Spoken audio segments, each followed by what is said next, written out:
quick one before we get into today's episode. This podcast is proudly sponsored by Macantha Nutrition, an Irish supplement company based right here in Galway. What I like about them is how simple they keep things. Clean ingredients, no unnecessary fillers, and everything made in-house in Ireland. If you're already putting effort into your training and your nutrition, it's important that your supplements match that standard. That's exactly why I'm happy to partner with Macantha. Check them out through the link below and support Irish made while you're at it. Hello and welcome back to the Precision Personal Training Podcast. This is episode number 50. Today we have Olivia Prendergast back on the podcast. Olivia is a business owner, gym owner, coach, bodybuilder, and someone who clearly enjoys testing herself in every area of life. From building a business, coaching people through their own fitness journeys, stepping into bodybuilding, and most recently, and why she is here today, taking on the challenge of reaching Everest Base Camp. Olivia is someone who doesn't just talk about growth, she actively puts herself in environments that demands it. This episode is more about commitment to something bigger than your comfort zone.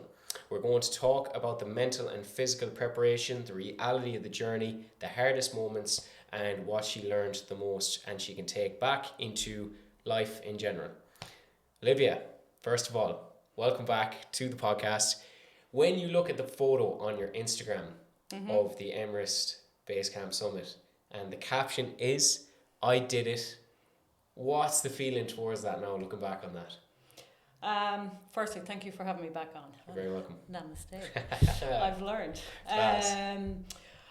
Looking back on it, when I did that actual post, you'll see that was one of my shortest posts that I had done, and I was actually just flabbergasted that I'd actually done it and that I'd got there.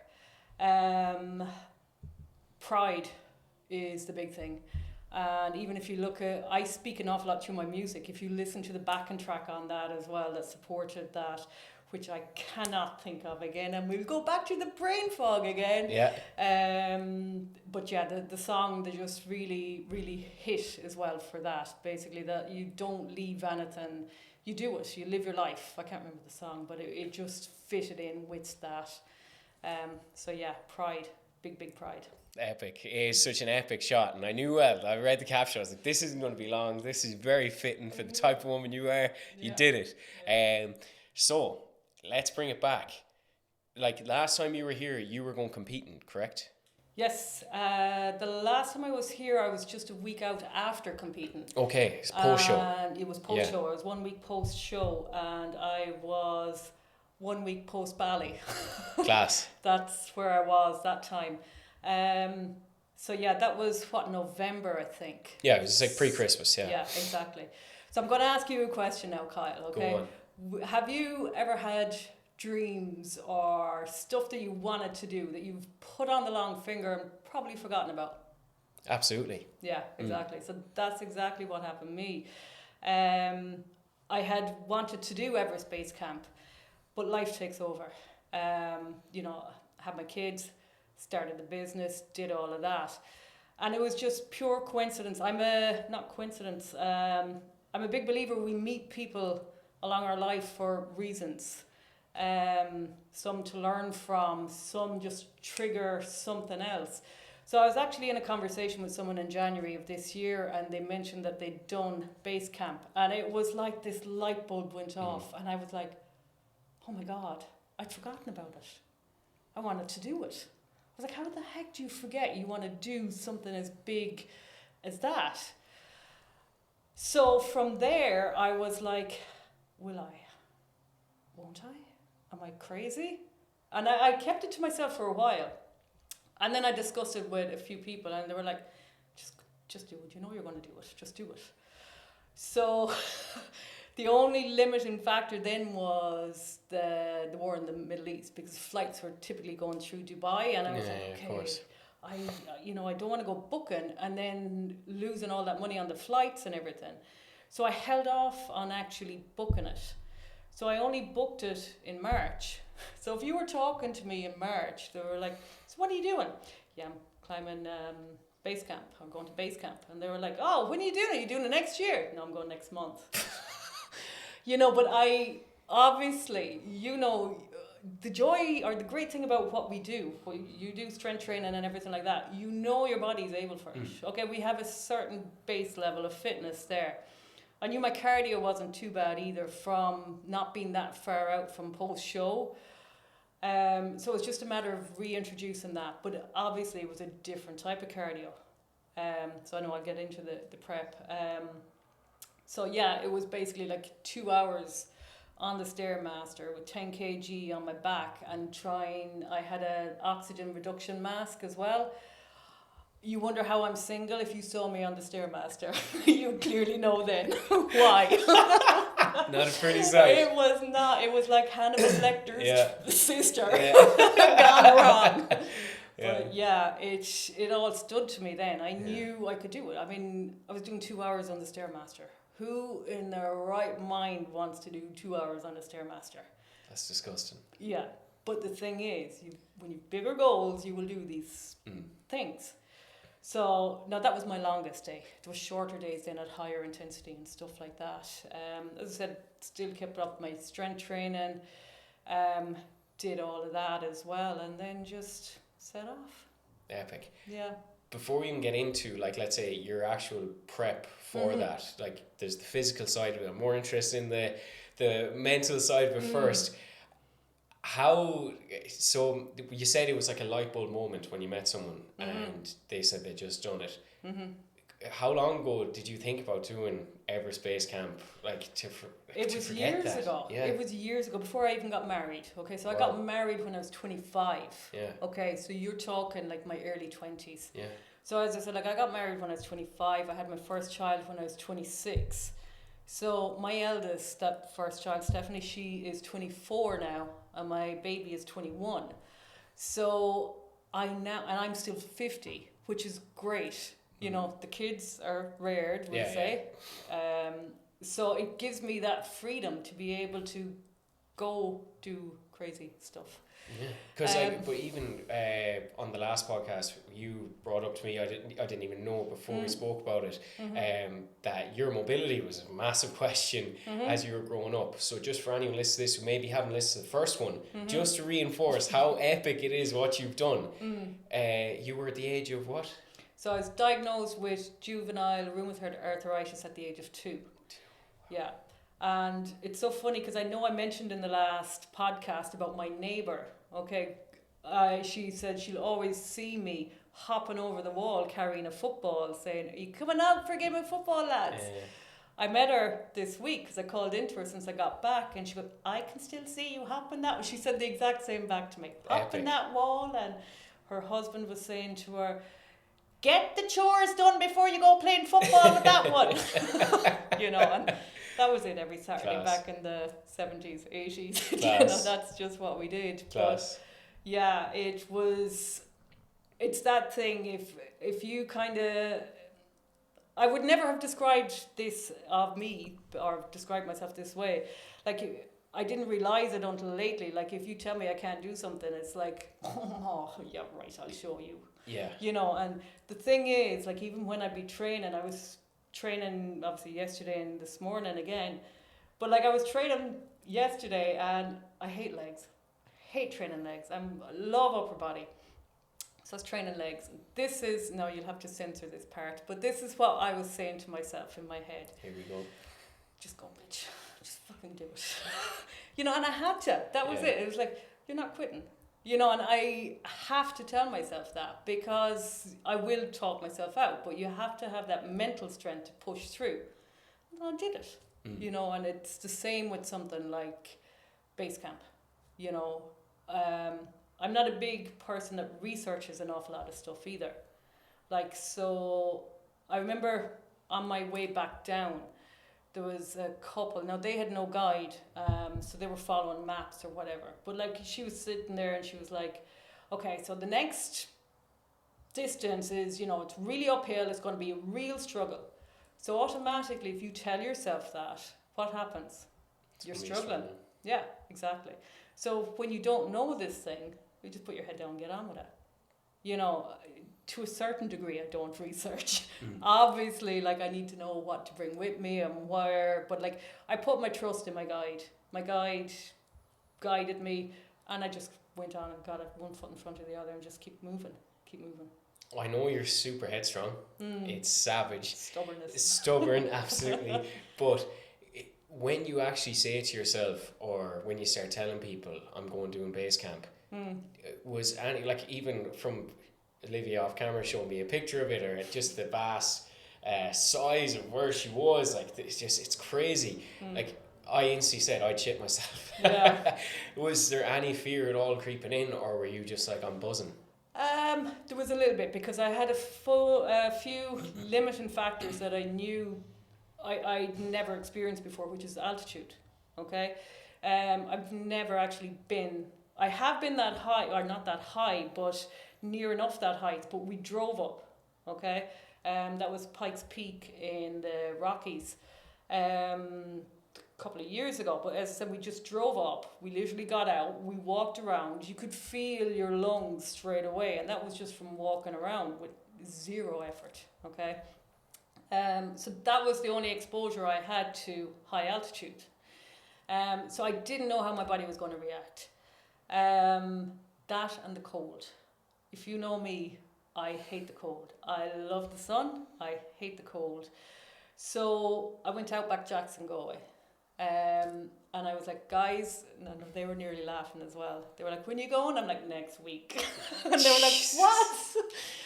So yeah, I was like, this is what, can you help me, please? So the guy was absolutely brilliant. But I needed it, because when I got there, then, like, all that stuff that I had, it took that limiting factor out. I didn't have to be worrying about the cold. So it was just having the right equipment. Here, like, say, if it's raining, we're not geared up for the rain here. We're not geared up for the cold. We don't wear the right clothes. So to get all of that in place was very, very important for me. Wow. Yeah. So you went clothes shopping for base camp about a week beforehand. Yeah. I don't stress these things, because clothes are clothes. You're going to get them. If you don't get them in one shop, you'll get them in another. I was just lucky that I just went, as I said, like, I prefer to shop local. So, like, Outback Jacks were there in Galway, and I'd never set foot in the place. And I walked in on a Saturday morning, I brought a friend with me, and I was like, this is what I'm doing. I need everything. Epic. Everything. And they were like, oh, right, okay. It's kind of the wrong season, but we'll see what we got. So Epic. yeah, they kitted me out, and I got everything there. So it was brilliant. Deadly. Brilliant. Did you feel like a part of you, from, let's say, the career change, business, bodybuilding, did you need a new challenge for yourself? Did you need something to work bored. for it? Yeah. I was bored. I'd be the first to admit it. I was like, yeah, it's going to be a long prep again. And, I'm not fully sure if I'm going to compete again. If I am, it's next year. So for me, this year then was like, oh God, it's going to be a long year. I need something else. Wow. So that's kind of where I was like, right, I have the time now, so do it. Savage. Have you associated with, like, let's say, once you seek something that is uncomfortable, it's completely out of the comfort zone, do you find like you get nearly a dopamine hit off it, and you just see how it improves your life massively? I do get a good hit off it, yes, definitely. Like, there's always a phrase in my head, like, why be ordinary when you can be extraordinary? I'm not saying I'm extraordinary, but, like, I mean, we can follow, a certain path. Or actually, this came to me now, you're going to laugh how this came to me. I was trekking the day after I reached base camp. We were on the way down. And it was the worst day weather-wise. Like, it was just sleet, and it was just, you couldn't see 2 foot in front of you. So your head was down, and because you had to watch your feet. So I was trekking down anyhow, and like, you've a lot of time to think, which is brilliant, okay? Because I'm a big believer in here, we've so much input that we don't actually give our brain enough time for output to actually have those clear thoughts. So I was trekking down and I was following the path because it is quite busy, the path, okay, with trekkers. So I was following the path and I could see the people ahead of me, but it was slippy. And I was like, why am I following the path just because someone else has followed that path? Okay, so I did actually just take 2 steps over. I was like, sometimes you just have to create your own path. Class. And I was fine. I was still safe, but like that came into my head. Like you don't always. I got to the same destination, but I took a different path, and it suited me. You know, so I don't know if you're getting what I'm trying to say 100%. There. Like you don't have to follow that set path. Well, my next question from that is, did you find it was as much a spiritual journey than a physical one? Oh yeah, big time. When I was there, and I'm not just saying this, I did not know what day of the week it was. And like that has not happened to me in a long time. Like I was asking my guide, what day is it? No idea.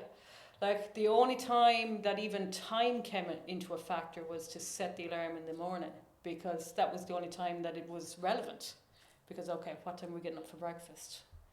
Other than that, you know, it was just get out and experience what is there, as opposed to, you know, doing it for, we'll just say for social media, recording everything. I did record, but it was just key kind of moments.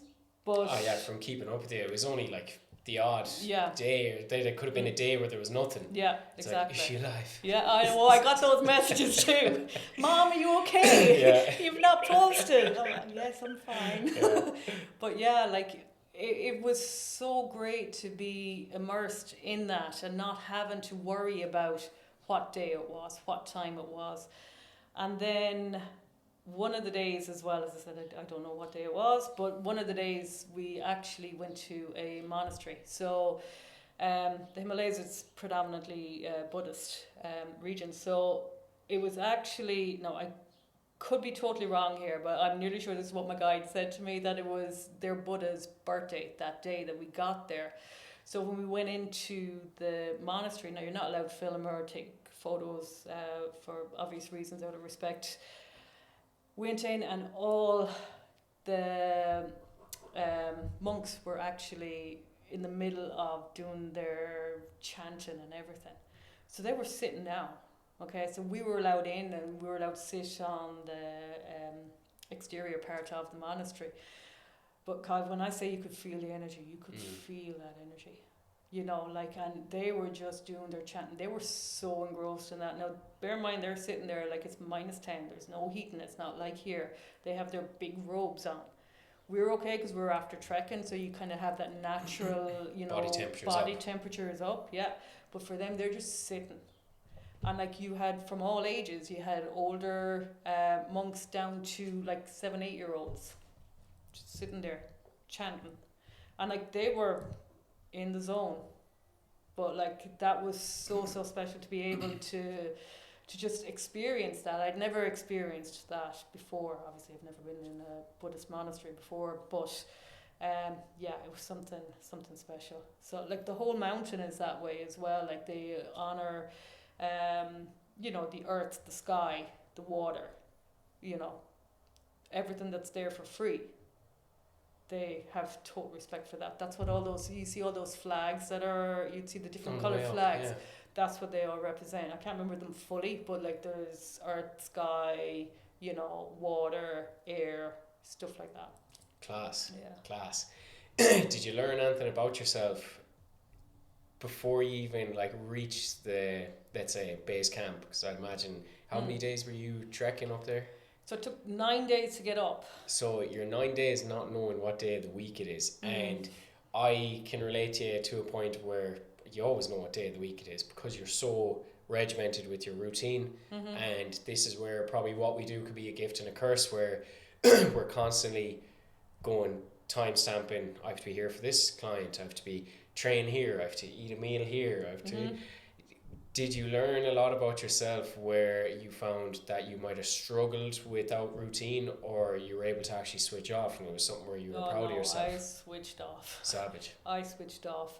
It was the first time that I've done that. Anytime I've gone away, like say when I was in Bali or stuff like that, the laptop was with me. Obviously, going where I went, the laptop was not with me.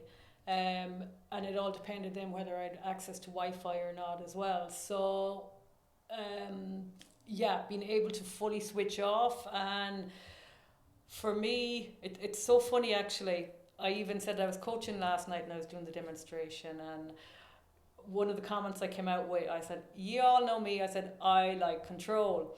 And all the clients were like, and I was like, you all nodded.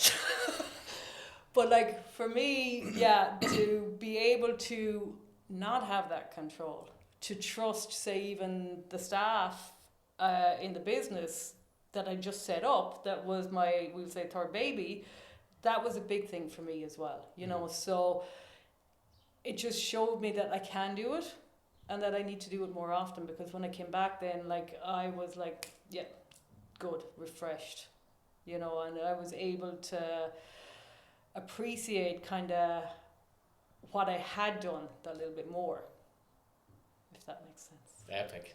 Yeah. Now, let's get into the training for this. So, obviously you said your bodybuilding training, strength training, all that helped. How did it change, other than, like, let's say a Stairmaster weighted with the oxygen mask, or what was it, The oxygen reduction mask? Yeah. Okay, so was there anything else that changed, even, like, let's say how many days a week you're in the gym, or did it all switch to cardio or hiking? How did that work? No, so I still initially I was trying to keep up the 4 days of strength training for my bodybuilding side and incorporate, I think it was like 230 minutes of cardio in total over the week. So I have 4 strength sessions, 230 minutes, I could be slightly off there, but it was in around that, of Stairmaster. So initially, yeah, I was trying to do that, and then it was like, okay, this is not realistic. I was fatiguing, so I was like, I do not want to be going into this challenge tired. So we pulled back the strength training to 3 days a week, just for a couple of weeks, and focused on the endurance side of it then with cardio. So that was all just Stairmaster. So it was just different paces and stuff like that. So some of them I did have the backpack with 10 kg. Some of them I didn't. They were just a faster pace. Okay. But it was all about the breathing as well. I had to try and learn to nasal breathe. Okay. Continuously. So, I mean, while I'm sitting talking to you, that's fine. And in your head, you're like, that's fine. Yeah, that's so doable. Yeah, you do that like when you're 2 hours on the Stairmaster, and like it's like, okay, just breathe through your nose, breathe through your nose, breathe through your nose. It's harder than you think, but it's so important. Reason being, when you're out there, because it's so cold and the altitude and that, if you're breathing in through your mouth, you're breathing straight into your lungs. Okay, you're breathing cold air in. Okay, I was watching a YouTube with one of the Sherpas. You know, this Sherpa would have summited Everest good few times. So he was even on about the breathing. So what he was saying, once you go above certain heights, like breathe in through your nose, out through your mouth. So 1 step. So that inhale is just 1 step. Exhale is 1 step. That's how slow your pace is. So for someone, say, like you or me, we tend to kind of want to go fast. All right? Get it done. Yeah. So, well, it's not about getting it done, but it's just, it's in our nature to kind of be fast. Yeah. So it's to kind of slow us down is the hardest part, because of the altitude. Okay, because as I said, that was one of the limiting factors that I didn't know too much about. So you could have the fittest person, and the altitude will get them out there, because they don't let it, they don't climatize slowly enough so that the body gets used to it as you get higher. Wow. Yeah, so it was that's where the mask came in, but there was only a certain amount I could do with that. It was just so hard. But again, the mind came in there, because I know at one stage I'd start on the Stairmaster. I should have brought in the mask to show you. Yeah, for the crack, Jesus. I'd put the mask on, and the most I'd get would be 30 seconds. Okay? So then what I was doing was 30 seconds on, 30 seconds off, 30 seconds on, 30 seconds off. All right? But eventually I got it up to 60 seconds on, 60 seconds off. But that was my mind. That was the same session. It was just at the very beginning, my mind was like, oh, you can't breathe. You know, and it was like, you can. So I just had to settle into it. So again, it was that getting that mind right. And like I could do the full session then with 60 on, 60 off. But yeah, mind was a big, big thing. When did you take a few days off then before you went traveling? Because you're obviously trying to manage fatigue then as well.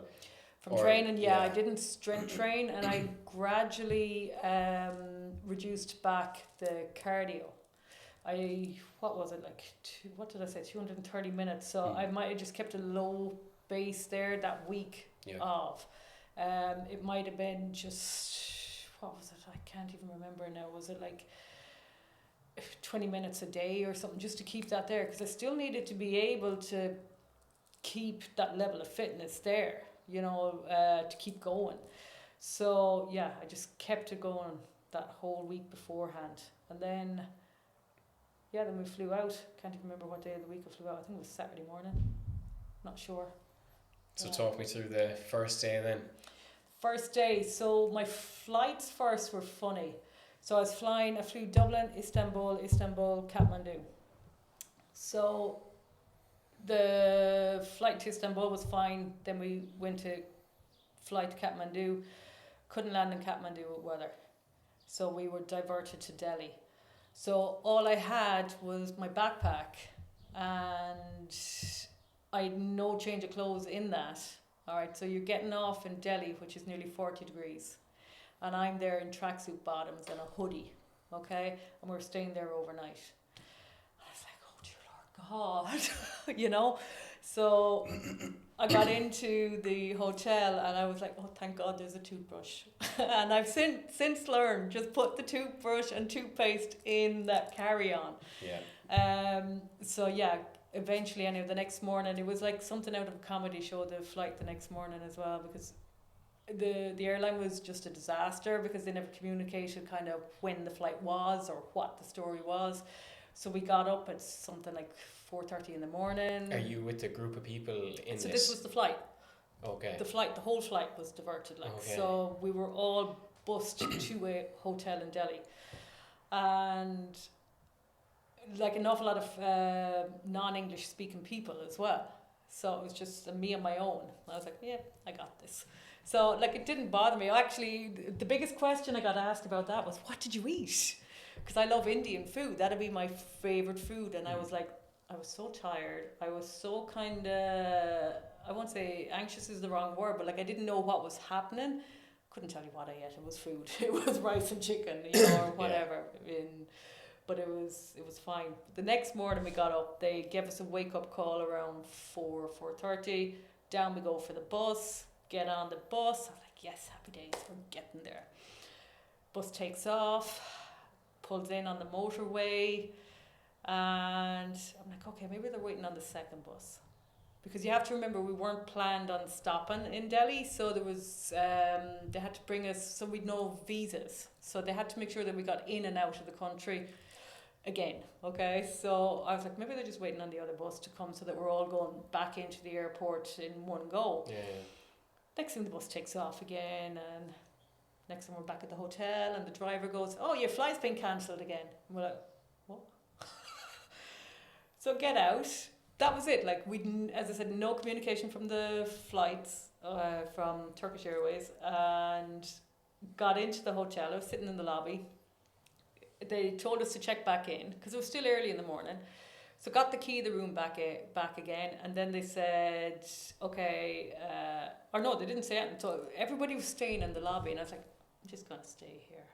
You know when you get a sixth sense. I was like, I'm just gonna stay here. Damn me! 10 minutes later, they're like, okay, the bus is coming again. I'm like, if I was up in the room, so I was charging my phone because my charger wouldn't work either. So I was trying to charge my phone to get enough power.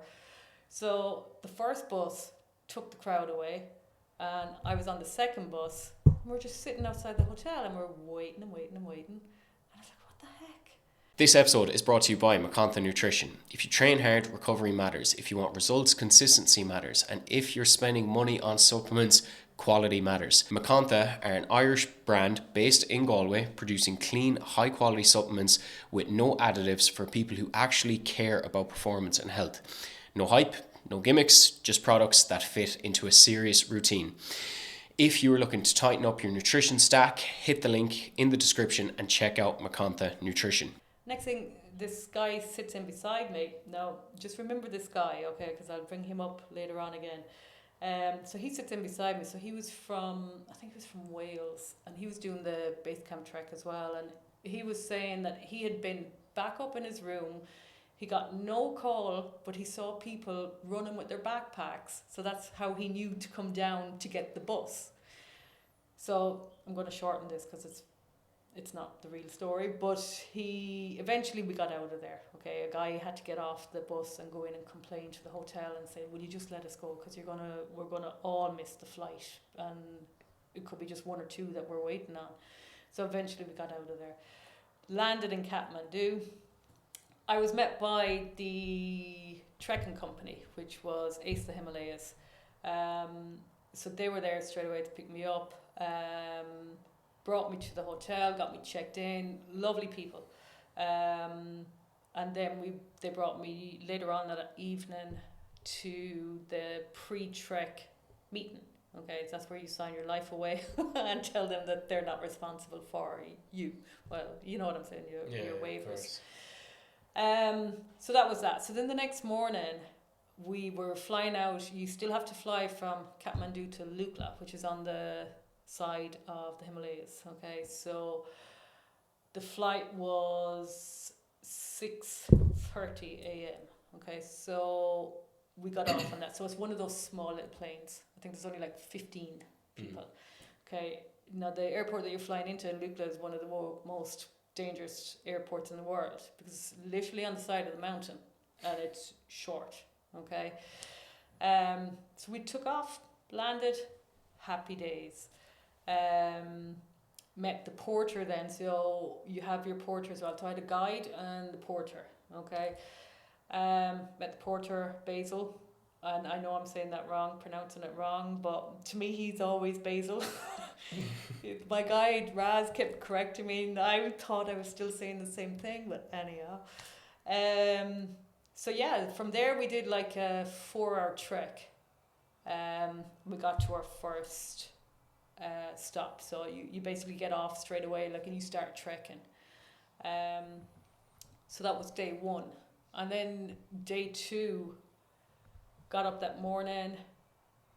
So bear in mind, say currently right now I think Tuam was about 90 meters above sea level. Okay, so when you land in Lukla, it's I think roughly around 1,000 something meters. Okay, so straight away the oxygen is thinner. So day 2, you still have elevated a little bit more. So I got up that morning and I just was trekking, had my breakfast. Breakfast was fine. Everyone keeps asking me this, what you eat?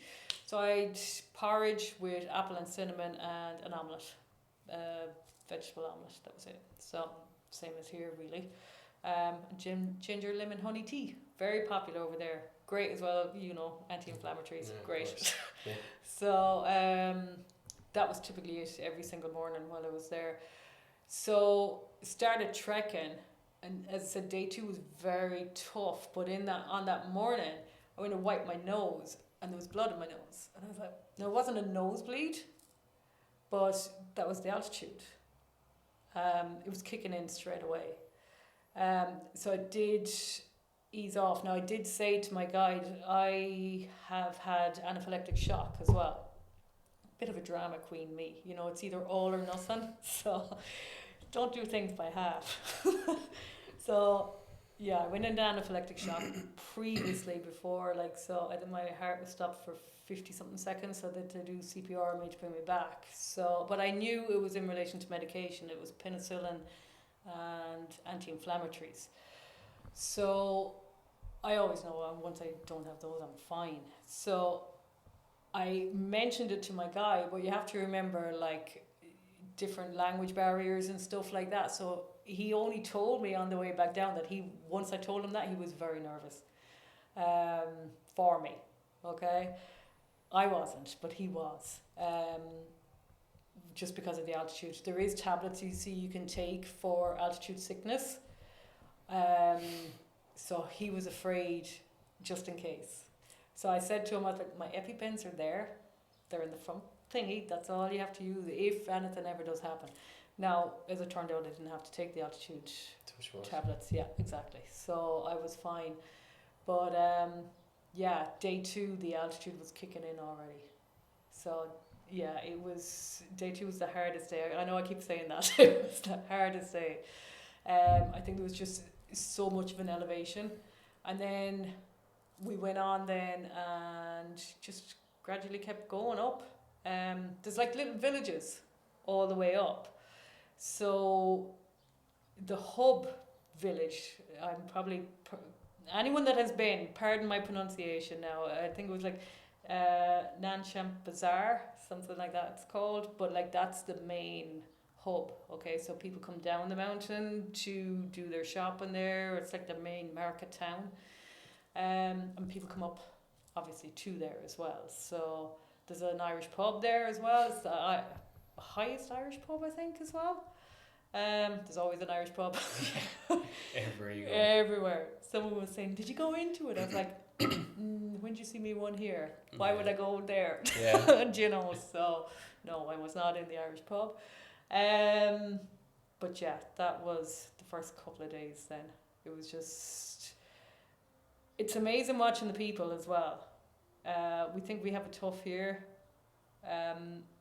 You probably saw on some of my reels, like the loads that the men were carrying up that mountain, and the women carrying on their backs up that mountain, because there's no cars. It's not like there's roads or anything. You know, the main transportation systems is either the human back or an animal, which would be your donkey or your horse, or I think there was yaks, and then there's yaks crossed with a cow. I can't remember what they were called. They were all what carried the stuff up the mountain. So like they're unbelievable. There was a guy, I don't know, did you see in one of my videos, he was carrying bars of steel. Yeah. Not Jesus. one. Like they were, yeah. there was like, you're looking at them going, and you're with your little backpack, and sweating. they're living up there. That's their life. Wow. That is their job. Wow. Do you know, like, it's just unbelievable what they do. There was a woman, I was sitting one day having hot chocolate. It was like parallel universes here, but I was sitting in a cafe. I can't remember the little village, but I was talking to my guide, and I would just happen to be looking out, and there was a horse or a horse in a field, and I was baffled for starters because there was no gate on the field, and the horse wasn't going out the gate, and I was just saying to the guide, I was like, geez, I was like, the horse is so valuable to a family that's living on the mountain here. And he was like, yeah, it's their main, source of income, and obviously, again, their transportation. Because if a tourist if they can't do the trek, they'll hire a horse.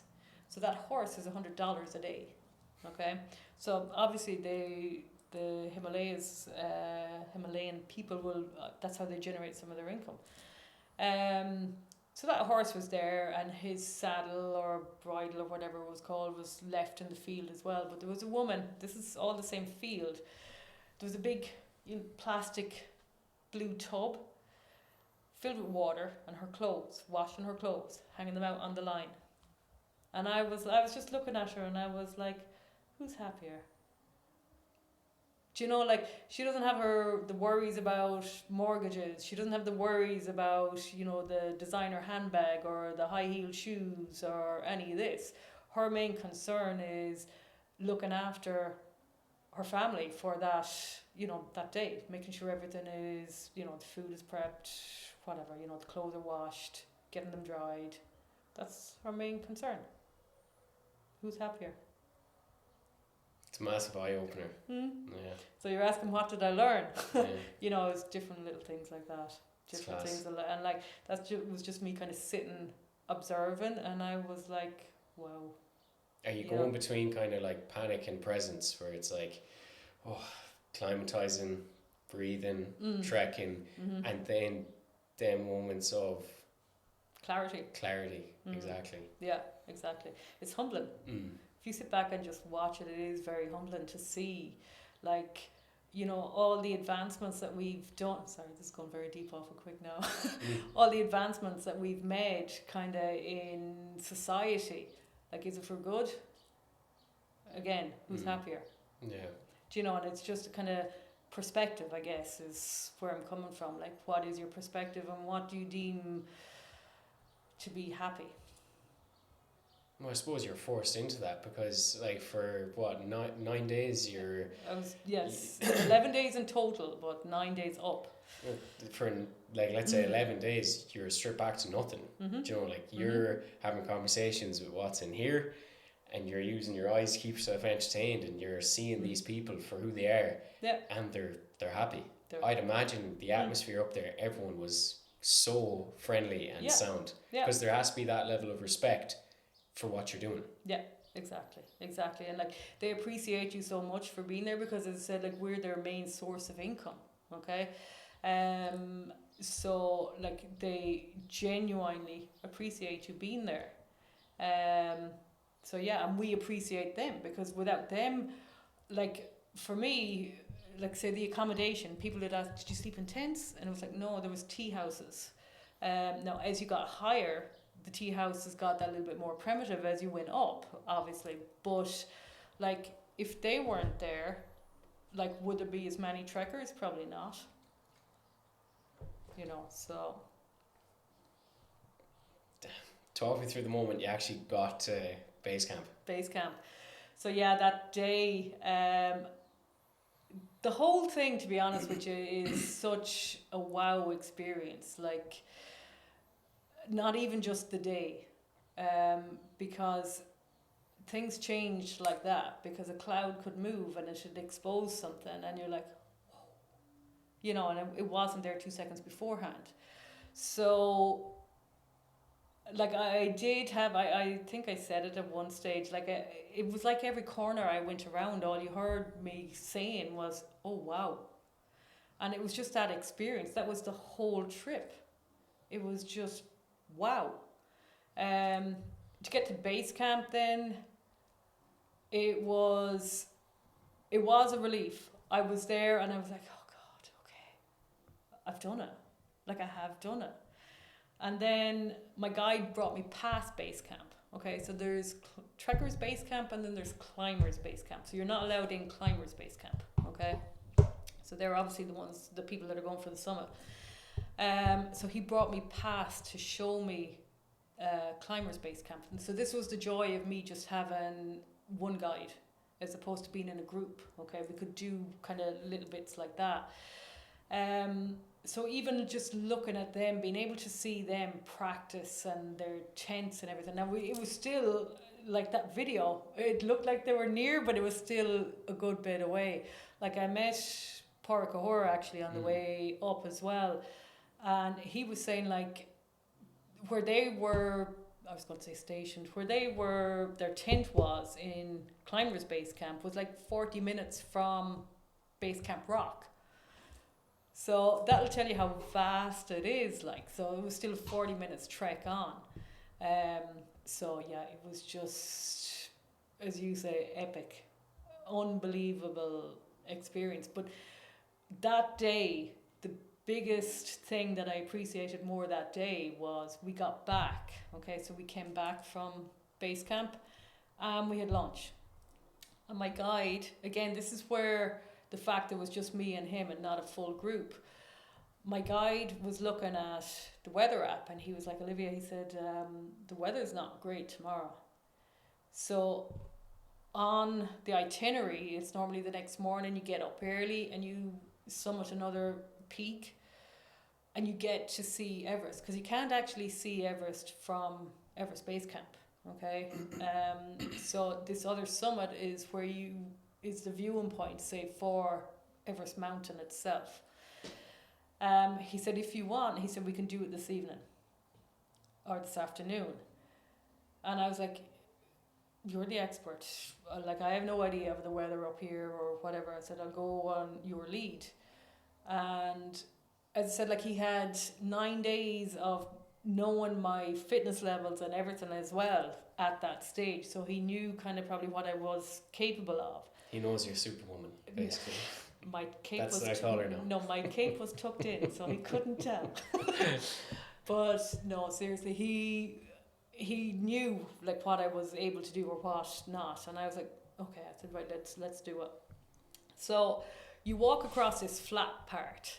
Now he was telling me that I think it was the English cricket team had actually played a match there as well on that flat path or part.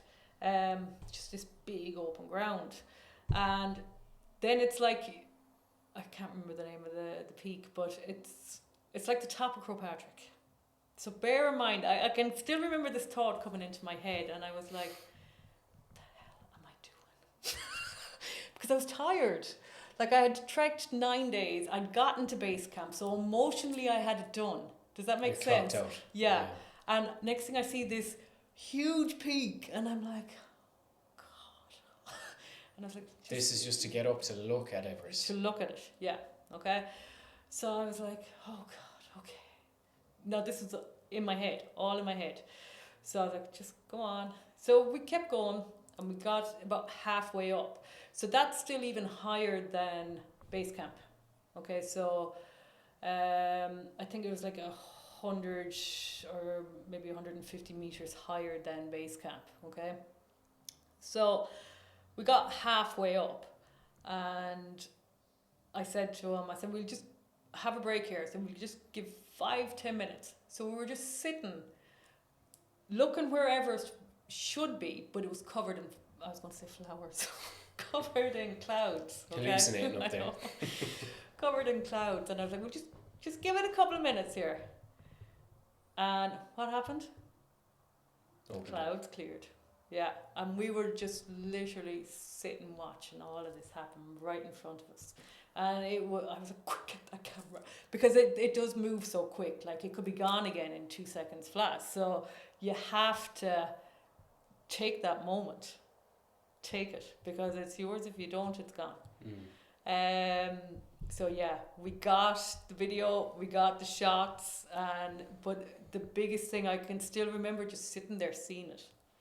And I was like, oh, wow. Like, it just is breathtaking.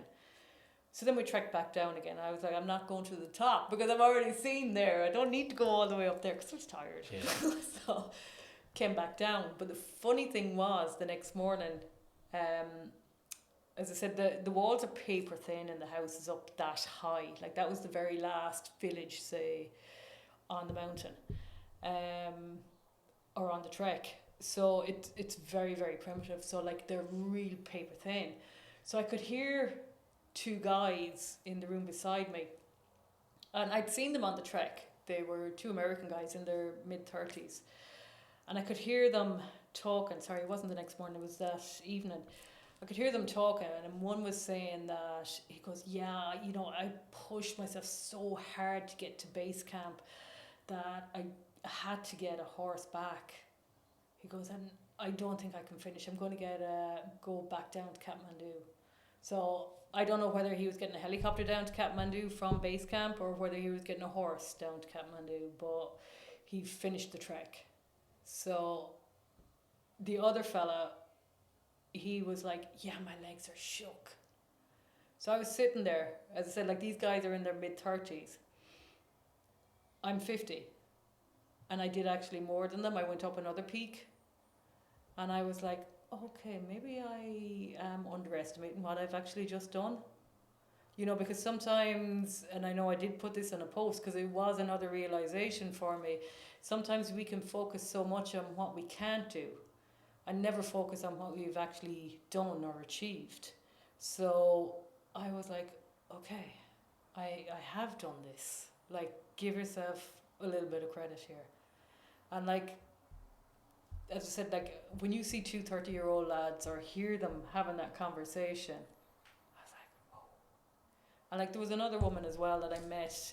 She was 2 days from reaching base camp, and she had to get a pony up as well to finish it, you know, and I was like, okay, it's like it is tough. I'm not going to say it's not tough. It was tough.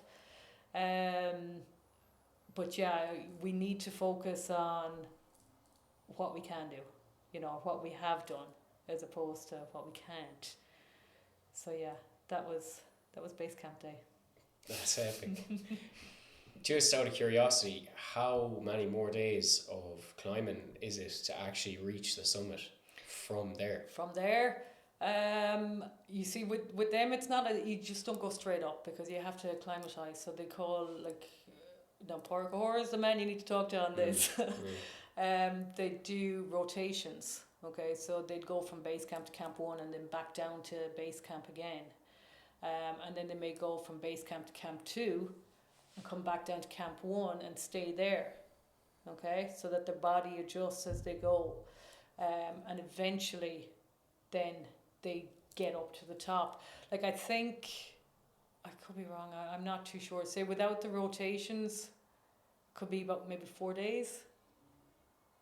So the rotations is like your pre-work.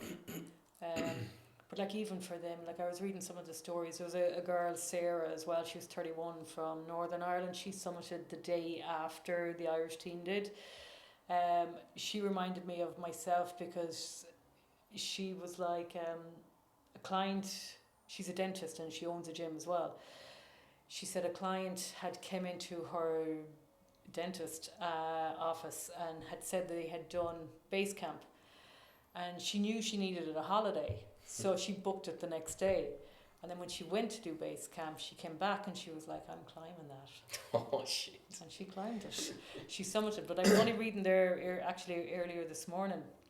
I was reading, she got from camp 4. She was at camp 4 and she went for the summit, and she turned back down to camp 4, and then changed her mind again and went back up, because she was getting frostbite in her fingers. So, like, the mind is a big thing for that. So yeah, I can't wait. I know they have to be fatigued, because I was fatigued after just doing base camp. They have to be absolutely exhausted. Their faces were marked. Did you see that? Yeah. Was that red? What was that? Was that just wind and cold? I'd say wind and frostbite, yeah, because you have to remember the Irish team, they went, they were at camp 4 and they went to go for the summit, but the lines were covered. So they had to come back to camp 4 and spend extra time there. So they were more exposed. And then they had to go for it again. So, like, they had to be super fatigued and more exposed to that harshness as well. So I don't know whether it's a touch of frostbite or what it is, but yeah, they're amazing. There was a woman, she summited as well. She's stage 4 cancer. She summited after the Irish team. And there was another woman, she had MS. Now I think she got, I don't know, did she summit? She did summit, yeah. She had MS. So they kind of summited in the last couple of days as well. So where there's a will, there's a way. Absolutely. Mm-hmm. So what's next for you now? What's your next goal or target, or are you just taking time off and back to business? I have an idea in my head, but I need to talk to a few people first, and we'll just see. Not 100% sure as of yet. Strength training is always there. As I said, I was back training. I went back last week, but it was just more about movement, because I would have been under-fueled and I was just fatigued. So it was just to get the body back into movement again. Of course. So this week then, I was being very nice to myself. Even this morning, I was like, oh, the 15s someone's using them. And then I was looking at the things and I was like, yeah, I was lifting 17.5s before that. Okay, the 15s someone's using. Okay, I'll try the 17s. Did I get the reps? Of course I got the reps. Of course you got the reps. Yeah, but like, that's where the mind kicks in. My mind was already saying, go for the 15s. I was being very nice to myself. But like, I did what I was doing before. So I was like, right, fuck it. So yeah, it's just getting back movement again and just keep doing that. So yeah. Have you found your confidence obviously was high before all of this? Like, you're very self-aware. Have you found it's improved even more now? Because you know you've just done something extraordinary. No. Put it that way. It's not, I never feel that way. I just feel like I went for a trek. And genuinely, that's all I've done is I went for a trek. Because I'm a big believer in, like, that I had never done that. So why, this is coming out wrong now. Like, not wrong, but... You weren't putting pressure on yourself. No, really. exactly. But it's more like... What's stopping you from doing it? You just haven't tried. That's all that has stopped. You know, so like I always say to my clients, just try it. The worst thing that's going to happen is that you come back and you're still alive. That's the worst that's going to happen. So, like, just go for it. Actually, coming back as well, there was 3 women. They were on the same flight as me. My flight got diverted as well on the way back as well. So I was like, this is it. You're getting so, all sides. I got an extra night in Dubai. I was like, I'd put up with this. But there's 3 women in their 60s. Now, I never got to ask them what trek they did, but I'm just presuming they did base camp. And in my mind, I was like, well, fair play to you women. Do you know, like, what is stopping someone from doing it is normally their mind. So, yeah. So the guy that I met, I remember I told you, right? So I met him at Kathmandu airport on the way home. And I went up to him and I was like, how'd you get on? And he goes, I didn't get to do it. I was like, what? I was like, how do you mean you didn't get to do it? He goes, our flight, we couldn't get out. So the flight from Kathmandu to Lukla, they couldn't get out. I got the second flight out that morning, the very next morning. Flights couldn't land in Lukla after that for about 3 days. So they had to do a different trek. So I didn't realise how lucky I was until, you know, I met him and I was like, okay, I could have flown all that way and not have been able to do it.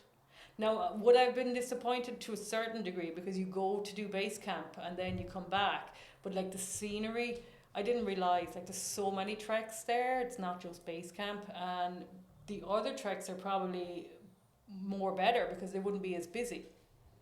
You know, so the scenery is still the scenery. It's still there.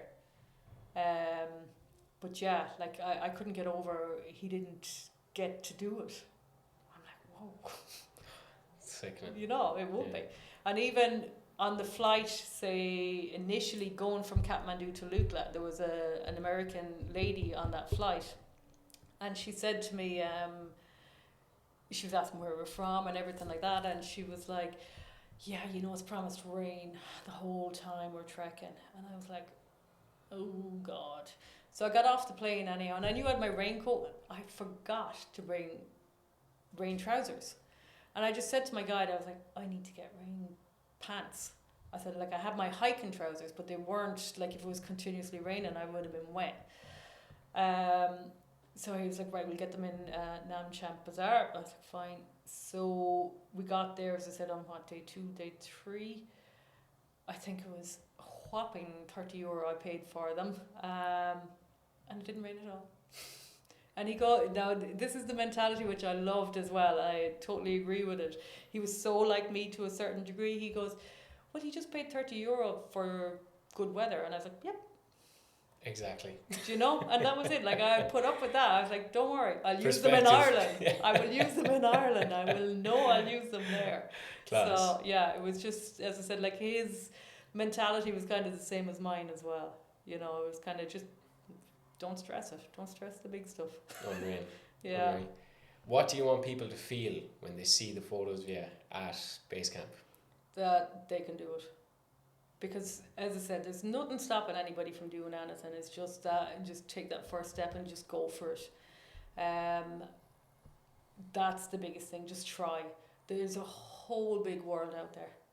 You know, there's so much out there. And, like, I think this was another big thing that I kind of, I won't say experienced, but it kind of brought it more aware into my mind while I was out there. Like, sometimes we can be so caught up in our own heads or in a screen. And, like, just look. As I said, like, things changed so quickly out there. Like, in a split couple of seconds, clouds can change, something is visible. Whereas if I was on my phone, I wouldn't have seen it, you know. Or sometimes we can live our lives through social media or whatever, or in our own heads with ideas that we have or whatever. Whereas just go do it. Just do it. Nike. Yeah. Epic. Yeah. You're taking that slogan now. Yeah, it's all mine. So look, that's I feel like people are going to be super motivated after listening to that. I hope so. I seen your photos and I was like, damn, like I don't even think it's about like the location, it's about the person and what like you learn about yourself and that whole journey. And to be honest, what I get from you is you just have courage, like no matter what. Even from the first podcast episode, you're an absolute badass. This is why I refer to her as Superwoman. But if people want to take a look at the journey you had or see the photos, where can they find you? Where can they look up everything like that? Always get me with this one. Come on, you have to plug it yourself. So yeah, it's Coach Olivia Prendergast is on Instagram. That's where most of the photos are. But yeah, definitely give them a look. The mountains, I can't explain it. I know there's one there where I just have the mountains. They're just beasts. Like, and another thing, like they just put our problems into perspective. Like, we're only a dot. Think about it. We're only a dot, like in the broad scale of things. Like, and you look at all that vastness out there, like it's just breathtaking. Absolutely breathtaking. So yeah, give it a go. Don't have a think back on your dreams, basically, because I think as women, as I said, like, well, guys too, like you do have dreams kind of, or hopes and ambitions and stuff like that you may have forgotten about because life takes over. And if you have the opportunity, like tomorrow is never promised, so go for it. Like, just go for it. Just do it. It's a very fitting way to end the episode. There we go. Olivia, as always, I appreciate you coming on. No that bother. was epic. And give Olivia a follow, check out her page and the gym page, EmpowerFit. Yeah. So yeah, Olivia, thanks so much for coming on. Namaste. Today's podcast sponsor is Macantha Nutrition, a Galway-based Irish supplement company. I always like seeing good brands being built locally, especially when they align with health, performance and doing things properly. Macantha have built a strong reputation for quality products and a straightforward approach. Everything is made in-house in their Galway facility using clean ingredients, no unnecessary additives and thoughtful dosages, which is exactly what we like. So if you're looking for supplements from a trusted company, go give them a look. Link is below, and support the brand supporting the show.